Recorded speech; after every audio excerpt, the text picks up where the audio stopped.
이 아브라함이라는 사람은 원래 메소포타미아 지역에 살았습니다.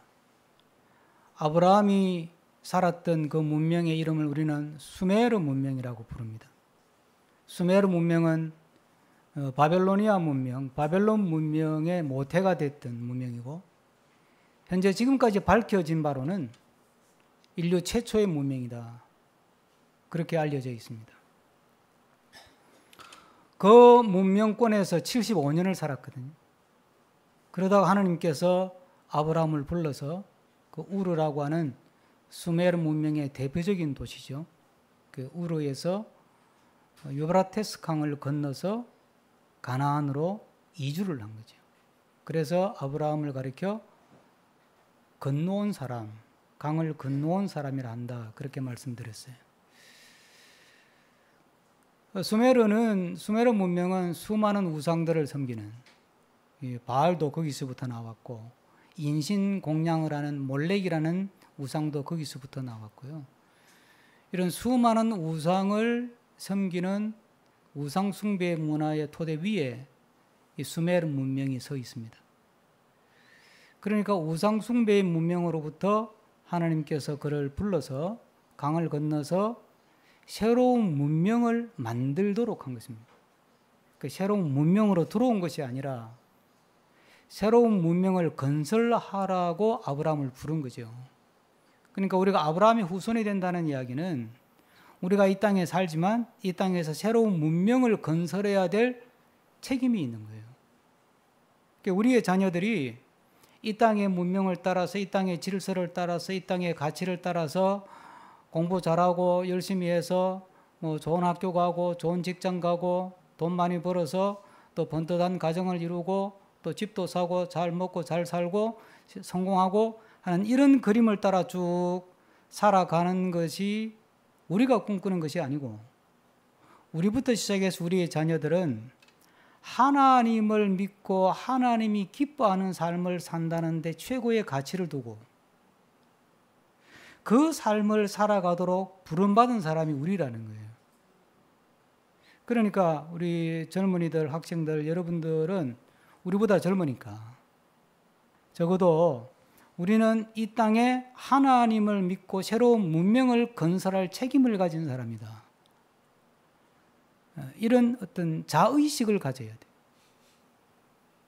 제주도를 가고 몽골을 가고 다양한 경험을 하도록 하는 이유는 다양한 것들을 보고 경험하면서 하나님을 믿는 하나님의 백성으로서 이 땅에 내가 어떤 문명을 건설하는 사람이 될 것인가, 우리 가정에서, 또 내가 앞으로 일하게 될 일터에서, 또는 내가 공부하는 학교에서 어떤 문명을 내가 건설해 갈 것인가, 여기에 대해서 깊은 어떤 책임의식과 함께 어떤 소명의식을 가지고 그걸 위해서 기도하고 그걸 위해서 연구하고 내가 공부하고 배우고 익힌 것들을 어떻게 활용할 것인가에 대해서 깊이 고민하면서 살아가면 그게 아브라함이 살아갔던 길이 되는 거예요.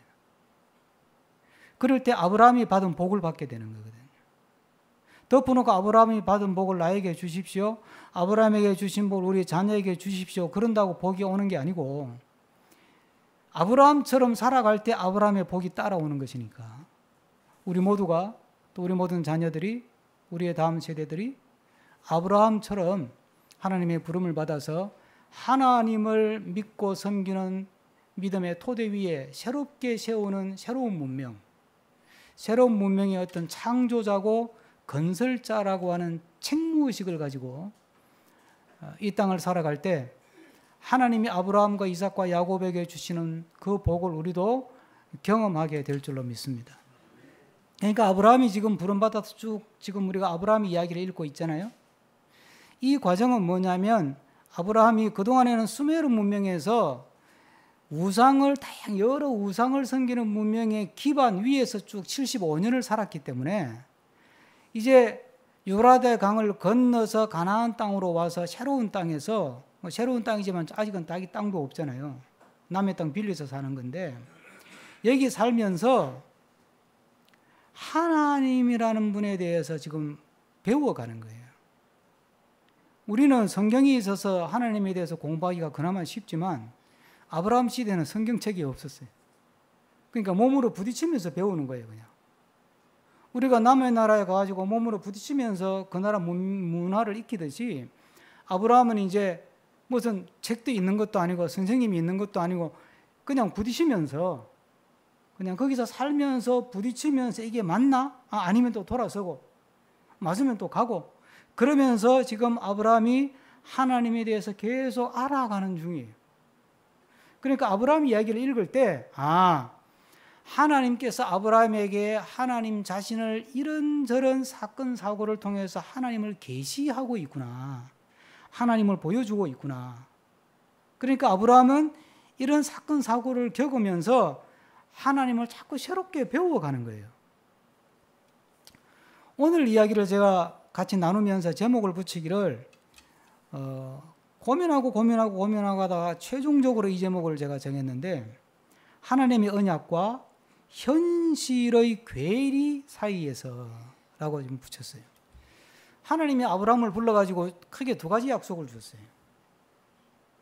아브라함이 불러달라고 기도한 적도 없어요. 일방적으로는 나와 이래서 불러서 갔더니 두 가지 약속을 준 거예요. 하나는 너 자식이 많은 정도가 아니라 너한테서 여러 민족이 나와가지고 큰 민족을 이루고 여러 민족의 아버지가 되도록 너를 만들어 주겠다는 게 첫 번째 약속이에요. 두 번째는 내가 너희한테 땅 준다. 땅.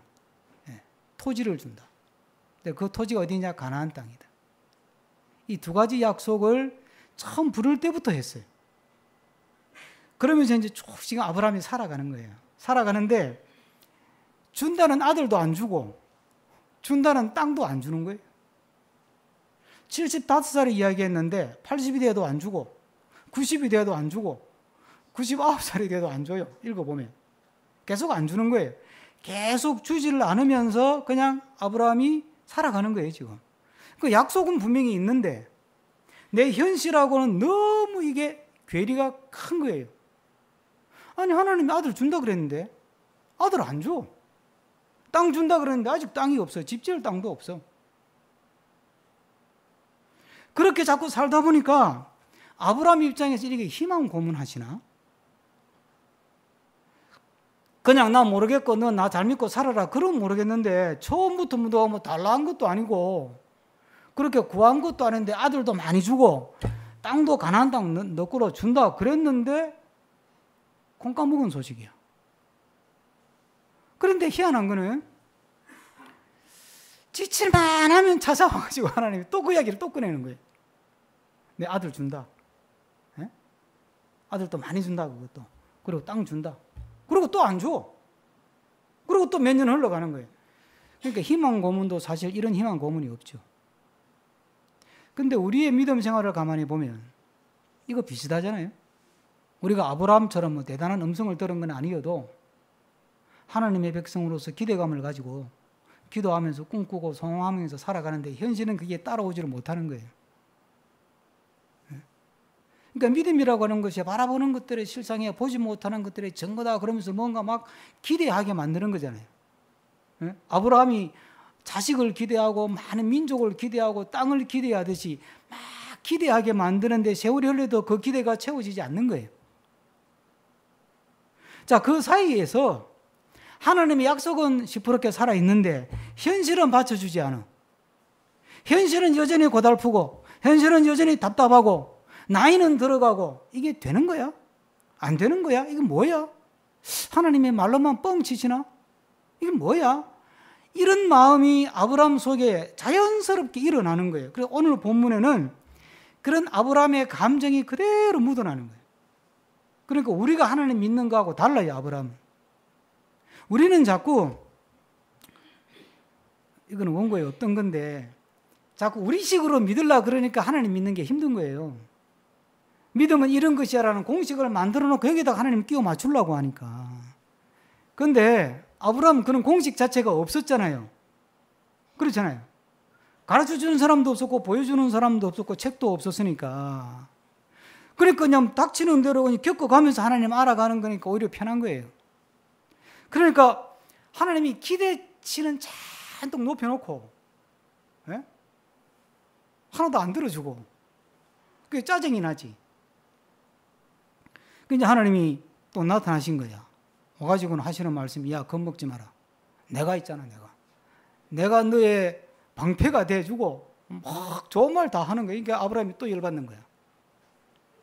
이게 사실 본문에는 없지만 맥락상으로 보면, 아이, 참 하나님 말만 하지 말고 좀 책임을 지세요. 예? 이제 또 무슨 말 하려고 오셨습니까? 이렇게 말하는 거예요.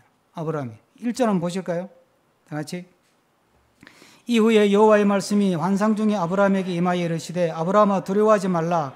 나는 내 방패요 너의 지극히 큰 상급이니라. 이러니까 아브라함이 뭐라 그래요? 2절에 아브라함이 이거 읽어볼까요? 시작. 아브라함이 이르되 주 여호와여 무엇을 내게 주시려 하나이까?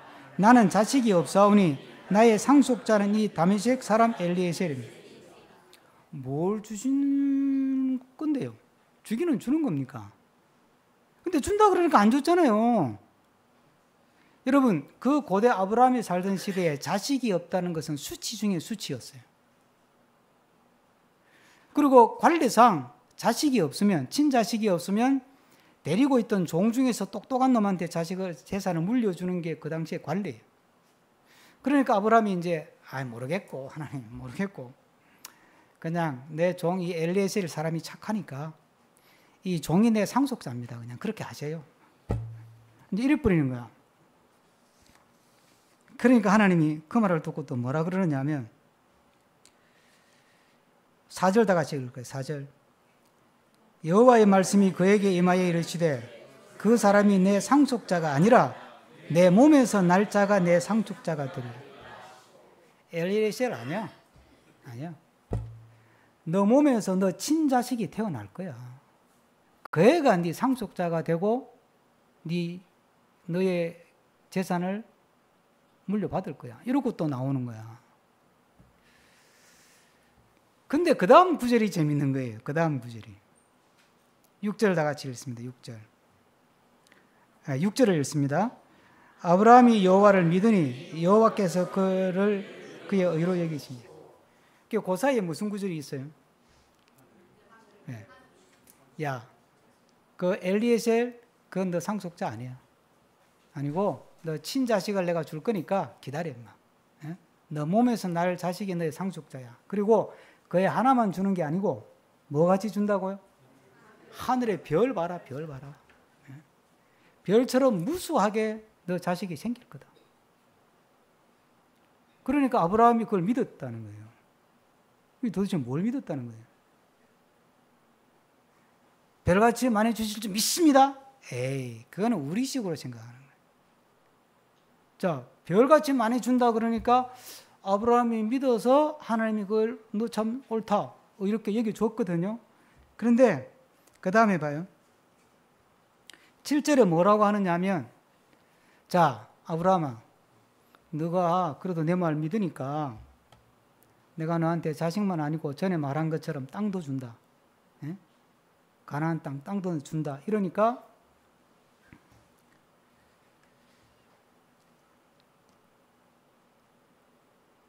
(8절에) 아브라함이 뭐라 그래요? 8절 다 같이 읽어볼까요? 시작. 그가 이르되 주 여호와여 내가 이 땅을 소유로 받을 것을 무엇으로? 이게 우리가 문어체 비슷하게 돼 있어서 그렇지 직설적으로 이야기하면 그 말을 어떻게 믿습니까? 이 소리. 진짜 이 땅을 나한테 준다고는 말씀을 하는데 그걸 어떻게 믿어요? 그걸 무엇으로 알 수 있습니까? 그걸 어떻게 알아요? 그동안 뭐 뻥을 한두 번 치셔야지. 계속 뻥치고 희망 고문해놓고 이제 와서 또 말만 준다고 그러는. 그러니까 그 다음 나오는 이야기가 하나님이 짐승을 준비하라 이렇게 나오거든요. 자, 그거는 이제 뒤에 좀 풀어보고. 자, 그러면 제가 물어보겠습니다.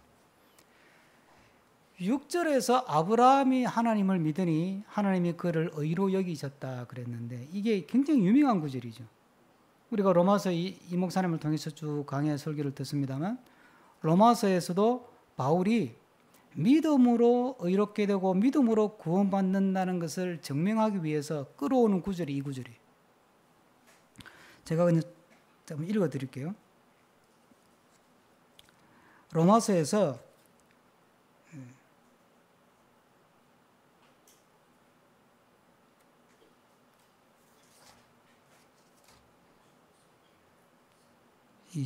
저거는 구절이 어디로 갔어요? 예, 일단 통과하고. 그건 이기동 목사님한테 들으라고. 예. 그러니까 아브라함도 믿어서 의롭다고 되지 않았냐. 그러니까 믿음으로 의롭게 되는 거다. 그러니까 이게 바울이 이걸 인용을 해요. 예. 이걸 인용하죠. 그런데 또 이 구절을 야고보가 또 인용을 하거든요. 야고보서 한번 이건 확인할 필요가 있어요. 야고보서 2장 23절인데 제가 읽겠습니다. 그냥 오늘 구절이 좀 많이 나와서 제가 읽을 테니까 아브라함이 하나님을 믿으니 이것을 의로 여기셨다는 말씀이 이루어졌고 그는 하나님의 벗이라 칭함을 받았나니 그렇게 얘기해요. 이게 무슨 소리예요? 아브라함이 믿었는데 하나님께서 그 믿음을 보고 의롭다고 인정해 줬고 그래서 하나님하고 친구가 됐다는 거지. 너 이제부터 내 친구야 이 말이에요. 하나님이 아브라함을 벗이라 칭함을 받았으니까 그러니까 야 아브라함 너 이제부터 내 친구다. 내 친구하자. 친구하자 이렇게 된 거예요. 이게 무슨 얘기죠? 여기서 아브라함이 믿었다는 게 무슨 말이에요? 여러분 생각은 여기서 아브라함이 믿었다는 말이 무슨 뜻일까? 믿는다는 것은 뭘까? 자, 믿는다 그래 놓고 땅 준다 그러니까 어떻게 믿어요 또 이래. 그렇죠? 제가 이게 설교 시간이라 시간이 많이 가서 참 이렇게 찾기가 좀 그런데 그 창세기 17장으로 가면 다음 장이잖아요. 17장 가면 아주 더 가관이에요. 17장에 하나님이 또 나타나거든요. 또 나타나가지고 이제 아들 준다 그래요. 너 아들 낳을 거야 그래요. 그때 아브라함이 뭐라 그런 줄 알아요? 17장 이건 한번 확인 한번 보셔야 돼요. 17장 한번 펴보세요. 뒤로 2장만 넘기면 17장 17절 한번 찾아보죠. 이 아브라함의 믿음이 굉장히 인간적이에요. 여러분. 자, 17장 17절 한번 다 같이 읽습니다. 시작. 아브라함이 엎드려 웃으며 마음속에 이르되 100세 된 사람이 어찌 자식을 낳을까? 사라는 90세니 어찌 출산하라? 이때 아브라함이 99살이거든. 그러니까 지금 애 생기면 1년 뒤에 낳으면 100살 때 애 낳는다는 이야기니까 아브라함이 가만히 들어보니 이게 기가 차는 거야. 그러니까 아브라함이 피식 웃어버렸어. 이게 웃는 게 좋아서 웃는 거예요? 뭐예요? 하여튼 어쨌든 피식 웃었어. 피식 웃은 것까지는 이해가 돼. 근데 속으로 구시렁거려. 뭐라고 구시렁거려요? 아니 내년이면 내가 나이가 100살인데 100살 된 노인이 어떻게 자식을 낳는다고. 말 좀 되는 소리를 하세요. 이 소리 아니에요? 그게 속으로 구시렁거리는 거야. 예? 그래 놓고는 18절에 이제 대놓고 하나님한테 한마디 해요 또. 자, 18절 다 같이 읽습니다. 17장 18절 다 같이 시작.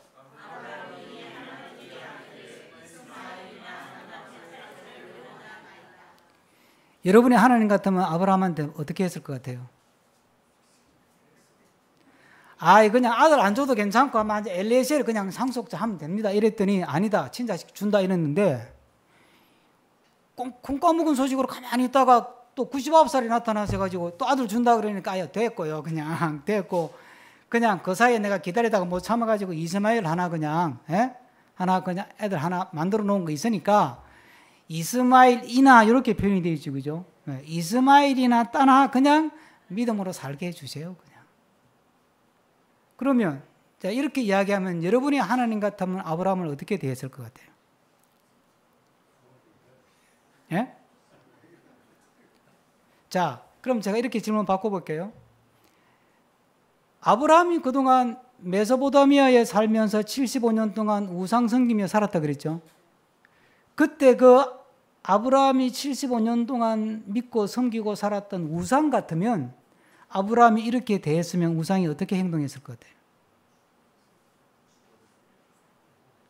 이건 바로 저주야. 이런 신은 없었어요. 여러분. 아브라함의 생애에 없었고 지금까지도 우리가 살아가는 지금까지도 이런 신은 없어요.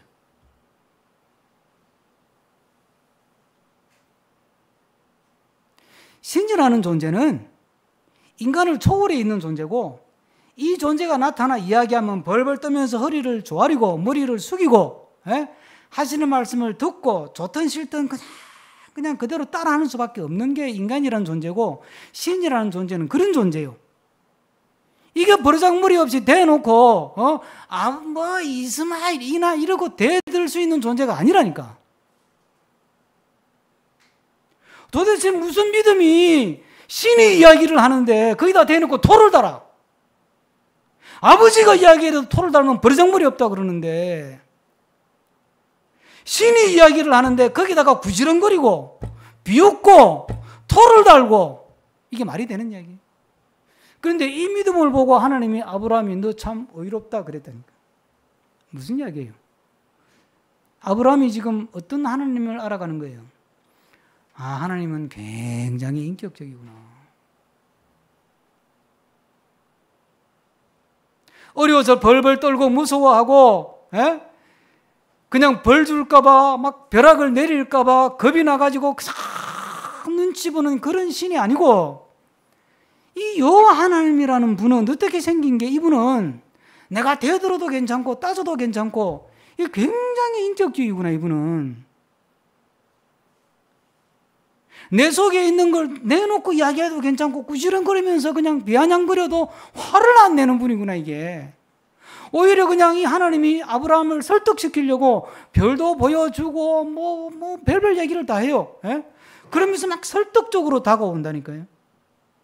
여러분이 지금까지 이런 하나님을 믿으면서 하나님과의 관계에서 어떤 믿음을 가졌어요? 우리는 굉장히 하나님과 거래적이에요. 그렇죠? 그리고 조건적이고 반응적이에요. 내가 원하는 걸 주면 할렐루야 아멘 믿습니다. 헌금도 하고. 안 들어줘. 내가 원하는 거 안 줘. 기도해도 안 들어줘. 기다려도 안 줘. 그러면 에이 쉔까 버리는 거지. 어떻게 믿어요 하나님? 내가 어떻게 믿어요? 못 믿겠어요. 그리고 돌아서는 거지. 다른 신을 찾아가지. 우리 같으면. 근데 아브라함은 다른 신을 찾아가지 않는다니까. 왜? 이분은 굉장히 인격적이야. 이게 듣도 보도 못한 신이에요. 이런 신은 유례가 없는 신이야. 어떻게 된 게. 내가 엉겨 붙어도 그리고 막 그걸 다 받아주시는 거예요. 그러니까 아브라함 마음속에 이분 같으면 내가 인격을 가지고 이분을 내가 믿을 수 있겠다. 이분이 지금 약속한 대로 안 해가지고 자식도 아직 없고 땅도 그냥 한 평도 없고 답답하고 나이는 들어가고 막 막막하지만 그래도 이분은 상당히 인격적이네. 내가 그건 신뢰할 수 있겠다.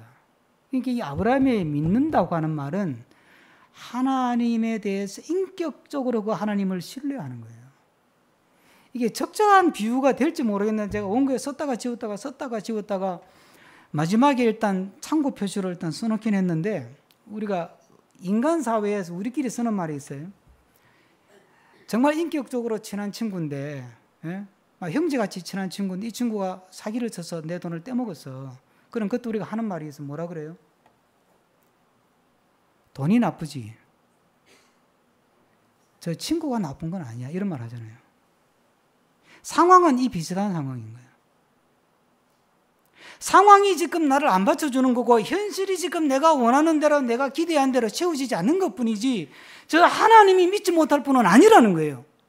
저 하나님은 지극히 인격적인 분이기 때문에 그 인격적인 하나님을 내가 지금까지는 경험해보지 못한 하나님이고 내가 지금까지는 경험해보지 못한 믿음의 세계이기 때문에 이게 너무 신기한 거예요. 그래서 그것이 하나님을 향한 믿음으로 표현이 되는 거예요. 그러니까 우리가 믿는 건 뭐냐면 하나님이 만들어주는 현실을 보고 조건부로 하나님을 믿는 게 아니고 현실이 하나님 약속대로 되든 안 되든 그거는 하나님 약속을 지키는 건 뒤에 나와요. 그건 내 할 일이라는 게 뒤에 나와요. 그건 하나님 할 일이고 내가 하나님을 인격적으로 신뢰하느냐 하지 않느냐는 거예요. 여러분들은 어떻습니까? 여러분 바라는 대로 다 들어주면 신뢰하죠. 근데 안 들어주면 노맨? 그러면 그건 조건적이지. 반응적이고. 그렇죠? 그런데 아브라함은 하나님을 인격적으로 신뢰하는 믿음을 가졌어요. 그래서 하나님이 그래 그쯤 되면 이제 넌 나하고 친구하자. 그래 친구하자. 그래서 소돔 고모라 심판에 대해서 말씀하실 때 내가 아브라함에게 내가 할 일을 숨기겠느냐 그러면서 하나님의 계획을 이야기하는 장면이 18장에 나와요.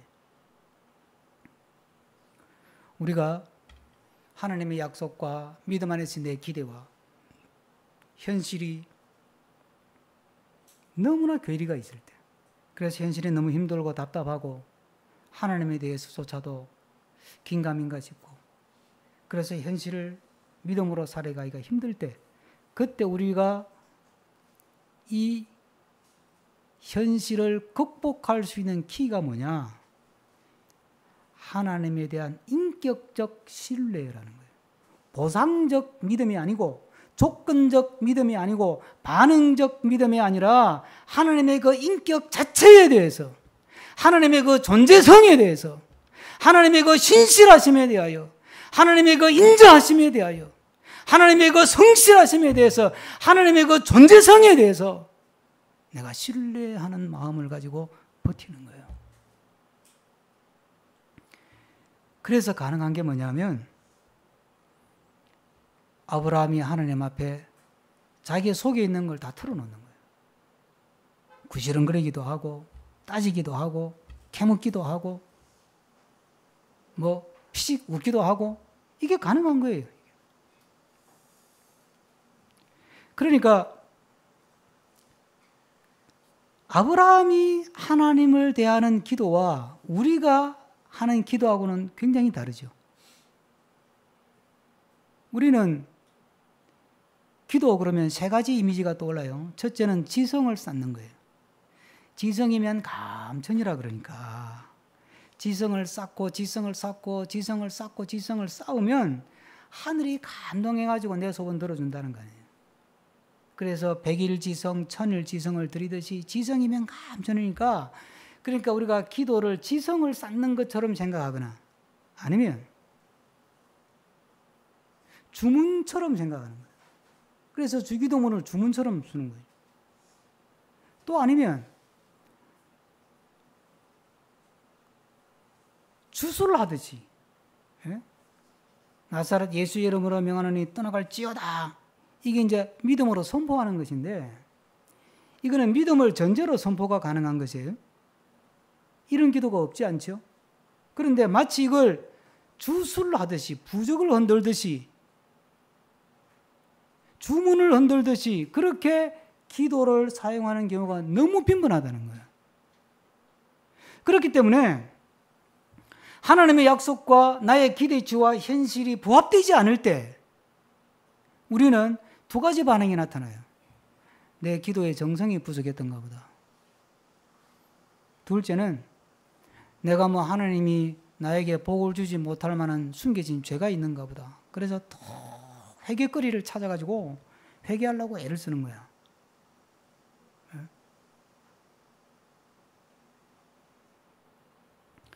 근데 아브라함은 우리가 볼 때는 회개를 해도 수백 번 해야 될 텐데 하나님에게 자기 속에 있는 걸 자기 걸 그대로 다 이야기하는 거예요. 안 믿어지는 것도 이야기하고 의심스러운 것도 이야기하고 짜증스러운 것도 이야기하고 다 이야기하는 거예요. 왜? 하나님과 인격적인 신뢰관계가 있으니까. 그러니까 아브라함은 그게 기도예요. 여러분 야곱이 집에 돌아오잖아요. 외삼촌 집에 갔다가 부자 돼가지고 집으로 돌아오다가 야복강에서 하나님하고 씨름을 하는 이야기가 나옵니다. 그런데 그 장면에 성경에 뭐라고 기록하느냐 하면 막 씨름을 하다가 하나님이 안 되겠다 싶으니까 이게 야곱의 이 허벅지 뼈를 꽉 쳐요. 그래서 골절을 시켜버려. 그래서 그 이후로 야곱은 이 장애인이 됩니다. 골절을 시키면 그러면 씨름에서 누가 이긴 거예요? 하나님이 이긴 거죠. 물리적인 씨름에서는 하나님이 이긴 거예요. 막 씨름을 하는데 이게 막 이거 안 되겠다 싶으니까 막 반칙을 쓴 거지. 그러니까 하나님이 막 우리말로 표현하면 허벅지 뼈를 꽉 쳐가지고 문질러 버린 거야. 그러니까 하고 쓰러졌을 거 아니야. 그러니까 물리적인 씨름에서는 하나님이 졌어요. 그런데 이상해요. 반전이 있어요. 뭐라 그러냐면 내가 너한테 이름 하나 다시 지어준다. 너는 이제 야곱이 아니다. 야곱은 욕심쟁이라는 뜻인데 이제부터 너 이름은 이스라엘이다. 이스라엘의 뜻은 뭐예요? 하나님하고 씨름해서 이겼다는 뜻이다. 그럼 이게 누가 이긴 거예요? 하나님이 져준 거지. 하나님이 져준 거예요. 세상에 이런 신은 없다니까.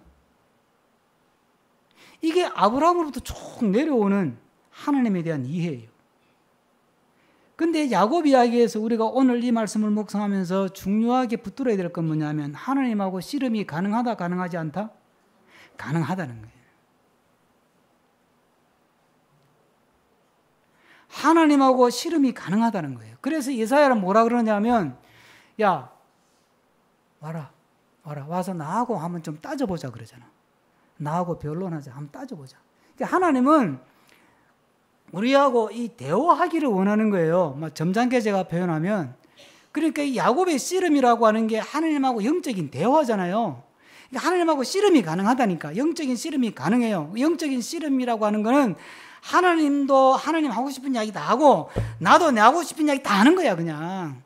이렇게 나의 기대치와 현실이 맞지 않을 때 이 힘든 시간을 이렇게 이겨낸 사람의 대표적인 게 욥이에요. 내가 그렇게 하나님 잘 믿었는데 왜 내 자식 다 데리고 가고 재산 다 가져가고 내 몸에 병 걸리게 하고 가정은 다 깨지게 만드냐 이거지.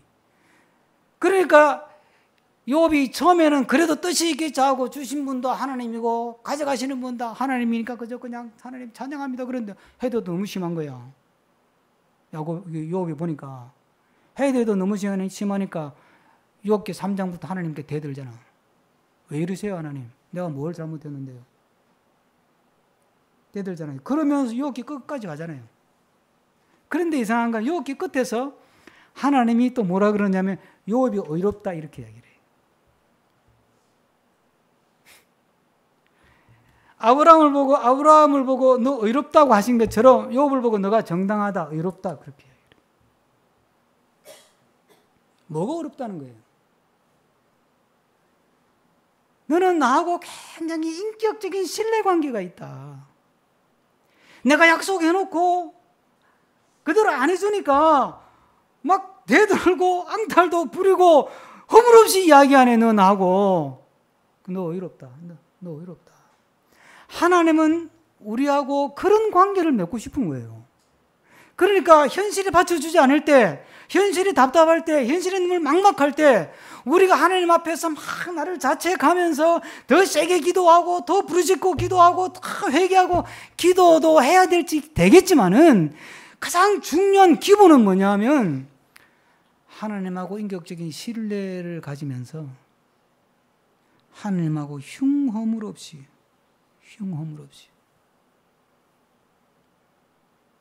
대화하는 거예요. 대화하는 거예요. 그러면 하나님께서 이 아브라함을 막 별을 보여주고 설득시켜주고 막 불러낸 이야기하면서 설득시키잖아요. 그러듯이 어떤 설득을 시켜주든지 그러니까 이해를 시켜주시든지 피할 길을 주시든지 감당할 힘을 주시든지 이건 하나님이 하실 거거든. 그러니까 우리가 알 일은 뭐냐면 뭔가 기대치와 현실이 맞지 않을 때 하나님을 인격적으로 신뢰하면서 내 속에 있는 것을 진솔하게 하나님 앞에 내어놓고 하나님하고 마주 앉아서 맞짱을 뜨는 거예요. 아브라함이 배우는 기도는 그거예요. 그게 절정을 이룬 게 소돔과 고모라를 위한 중보 기도였어요. 이것도 참 재밌어요. 이 부분은 제가 그 아브라함 이야기 때 한번 다루려고 그래요. 그때까지 다시 한번 생각해 보고요. 한번 생각해 봅시다. 나는 하나님을 대할 때 보상적인 믿음, 조건적인 믿음, 반응적인 믿음으로 하나님을 대하고 하나님께 기도하느냐, 아니면 그 인격적인 신뢰를 바탕으로 내 속에 있는 것을 감추지 않고 다 내 속에 있는 것을 토해내면서 내 감정도 내어놓고 의심하는 마음조차도 내어놓고 하나님 앞에서 막 앙탈을 부리듯이 따지듯이 그렇게 기도할 만큼 하나님과 나와의 인격적인 신뢰가 돈독한가 한번 생각해 보시기를 바라고요. 시간이 많이 가서 다음 제가 하려고 하는 이야기는 이제 하나님이 아브라함에게 짐승을 가져오라 그래서 제단을 쌓게 만들거든요. 이게 무슨 이야기냐. 근데 제단을 쌓았는데 하나님이 제단을 먹지 않아요. 본문을 다음 주에 제가 다시 한번 이 부분만 봅시다. 제단을 쌓았는데 불은 임했는데 제단을 하나님이 취하지를 않아요. 이 말은 제사를 안 받았다는 이야기거든. 그 제단을 불이 태워야 제사를 받은 거란 말이에요. 그런데 하나님이 불을 내려서 제물을 태워서 취하지를 않고 그 제물 사이로 그냥 지나만 가요. 이게 뭘까요? 여기에 또 현실과 믿음 안에서의 약속과 기대 사이에 오는 그 괴리와 모순 앞에서 힘들어하는 우리가 붙들어야 될 믿음의 진리가 있어요. 우리가 믿음 생활하면서 하나님 앞에 기대하고 살지만 또 말씀을 읽으면서 하나님의 약속을 붙들고 살지만 때로는 현실이 그 약속과 매칭이 안 되고 그 괴리가 너무 먼 거예요. 그럴 때 아브라함은 어떻게 이걸 극복하면서 그 하나님의 약속과 현실의 그 괴리 그 사이에서 이걸 극복하며 헤쳐나가고 기업과 하나님의 약속의 성취를 보게 되는가? 오늘 이 아브라함의 믿음을 본받아서 우리도 하나님과 인격적인 깊은 신뢰의 토대 위에 내 속에 있는 내 모든 선뿌리와 감정과 모든 생각들을 하나님 앞에 내어놓고 하나님과 마주 앉아서 맞짱을 뜨듯이 밀당을 하듯이 하나님과 마음을 주고받는 기도를 통해서 하나님이 주시는 힘을 얻고 하나님이 주시는 마음을 가지고 힘든 현실을 기쁨으로 믿음으로 살아가는 늘 모두가 되기를 축복합니다. 기도하겠습니다.